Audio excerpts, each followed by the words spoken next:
السلام عليكم ورحمة الله وبركاته. ازيكم يا حبايب؟ عاملين ايه؟ يا رب تكونوا بخير وفي احسن حال. قبل ما ابدا الفيديو عايزه اعتذركم بقى بجد، زعلانه منكم جدا جدا جدا. بقالكم فتره مطنشين كده في التعليقات واللايكات، ويعني مش جابرين بخاطري. هو انا ايه في ايه؟ انا مزعلاكم في حاجه؟ قولوا لي بجد والله، لو مزعلاكم في حاجه قولوا لي. نبدا الفيديو باش ما اطولش عليكم. النهارده اليوم 18 19. هي الفراخ عمرها عدى الايام دي، بس انا معلش انا يعني عذرا، يعني انا ظروفي مش سامحه ان انزل والله الاعمار في نفس الوقت بتاعها. بس برضو يعني هحاول انزلها لكم برضو. اللهم صل وسلم وبارك على سيدنا محمد وعلى اله وعلى اصحابه اجمعين. بصوا بقى، احنا عشان ما شتتكوش كده ولا اخبطكوا، وكل يوم خلطه وكل يوم حاجه في الميه وكل يوم دواء. بصوا، احنا هنعمل يومين يا حاجه ميكس كده مع بعض، نحطها في الخلطه ونحطها في الميه ونريح يومين ونعمل تاني. تمام؟ احنا ما نعملش حاجات كتيره في الخلطه كل يوم، ما نعملش في الميه كل يوم، عشان برضو ايه يعني إيه، دي من الاول في الاخر طائر معدته صغيره جدا، ما تستحملش ان احنا كل يوم خلطات وكل يوم مشروبات. لا لا، خليه ايه طبيعي احسن. الخلطه بتاعتنا النهارده جميله جدا. بصوا، لا تقولي بقى علف ولا تسمين ولا العلف رفع ولا العلف نزل ولا الكلام ده كله خالص. الخلطه النهارده هتعمل معانا اوزان وهتفرق معانا من غير ما دفعنا فيها فلوس. انا سلقت كيلو المكرونه بتاعنا كده، بدل ما اكب الميه بتاعته قلت لو انا هكبها لي الميه كلها نشا. يعني كلها نشا، مش نشا بقى العادي، لا اللي هو بتاعنا العادي اللي بنعمل المهلبيه، لا ده نشا بقى يدي الفرخه كده لحم كده وحجم كده ما شاء الله عليه، من غير ما اكلف نفسنا على تسمين ولا اي حاجه. اخدت الميه دي، عملت جواها 3 4 جزرات كده صغيرين، سلقتهم جواها سلقت الجزر جوه الميه. تمام؟ وبعدها رحت افتكرت بقى ان ماما ممكن احط بصله كمان، رحت قلت مش مشكله، ما كان المفروض عادي ممكن تسلقيها وممكن ما تسلقيهاش، بس لما تكون بصله كده احسن عادي ما فيش مشكله. رحت جايبه بصله ومقطعاها برضو كمان، قلت عشان القيمه الغذائيه تعلى، وكمان يبقى رافع مناعه ليهم.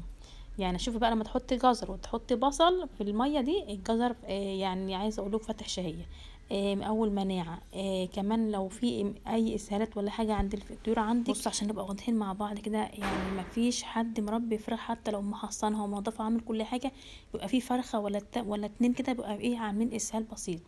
تمام؟ حتى لو انت مديهم ادويه ومحصنهم ممكن 100 فل و10، برضو بقى في فرخه او اتنين كده لازم يكون عامله اسهال، لازم يعني الدوره لازم تعدي كده في حاجه كده. آه ما حدش يقول الدوره معديه ما فيهاش اسهالات خالص، يستحيل، مستحيل، صعبه دي يعني صراحه. لكن هي الصراحه لازم يبقى في كده في يعني كمان تجيبها فرخه او اتنين، بس نقول الحمد لله ان هي تبقى على فرخه او اتنين.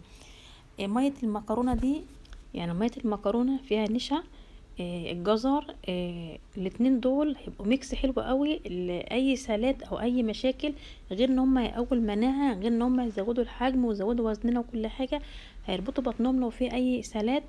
هتحل المشكله دي كلها بجد وهتريحنا. زي ما قلنا السلات دي بتسرق الاوزان يا جماعه. حرصوا منها، لان بجد اكنك بتاكلي، يعني اكنك بتاكلي في قربه مخرومه زي ما بيقولوا كده.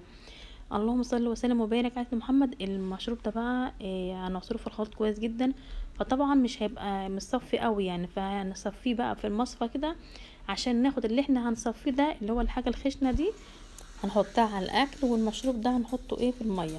بس بقى ما ينفعش تحط الاتنين في وقت واحد. هنعمل هنحط المشروب الصبح، والحاجه اللي طلعت اللي هي اللي من المصفى هنحطها بالليل، او العكس، ممكن الحاجه طلعت من المصفى حطيها قلبيها بالعلف الصبحيه كده، وحط مشروب بالليل، بس ما ينفعش اتنين في وقت واحد.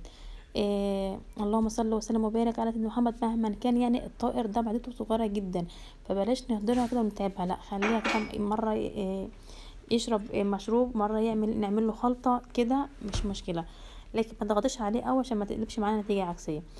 اللهم صل وسلم وبارك على سيدنا محمد. المشروب ده ممكن تعمليه في اليوم الثامن عادي جدا، ده مشروب سهل عادي جدا ما فيهوش اي مشاكل.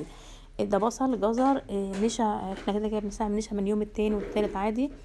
آه، واستعملي بقى من يوم ال 18 و 19، استعملي بقى زي ما انت حابه، معاكي من يوم الثامن لحد اخر الدوره. ممكن كل يومين، يعني استعملي يومين وريحي يومين، استعملي يومين وريحي يومين، ممكن تبدلي مشروب تاني حاجه تانية ان شاء الله الايام الجايه باذن الله اقول لكم على مشروبات تانية هتبقى بديل العلف، بجد هتفرق معانا جدا في الاوزان من غير ما تكلفنا فلوس كتير، وهتريحنا كمان، وفي نفس الوقت هتبقى رافع مناعة وتعالج اسهال وتعالج اي مشاكل عندنا خالص، يعني هترفع الوزن وتعالج مشاكل كتيرة. خليكم بس معايا باذن الله. يعني الافكار كتيره والطموح عالي والسقف عالي قوي قوي، وناويه ان شاء الله باذن الله اخترع في الفراخ دي باذن الله. بس انتوا لايكاتكم اللي مزعلين ما تعملوش لايك خالص، لايكاتكم عشان ترفع الفيديو وتوصل اكبر نسبه مشاهده، عشان غيركم كمان يستفيد ويعمل، يعني يعمل وصفاتنا دي. وبجد احنا لما نساعد بعض ربنا يعيننا باذن الله. كان الله في عون العبد ما دام العبد في عون اخيه.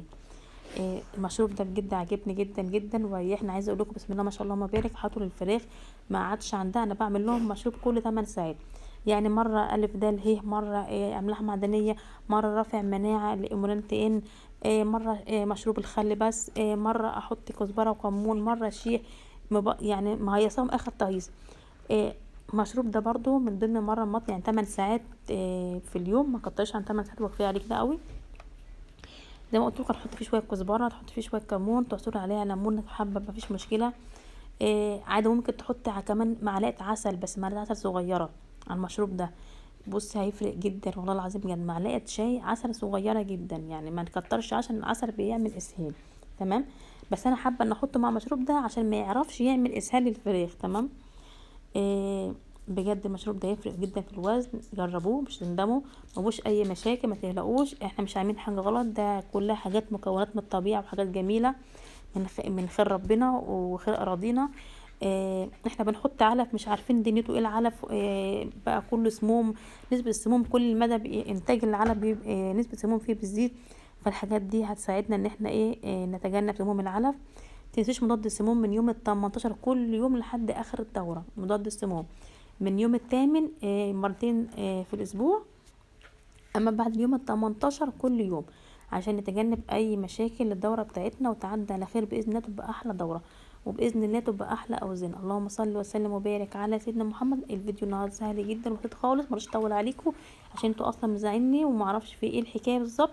لايكاتكم بقى، لايكاتكم لايكات، هبقى اشوف قناه فيديو جديد.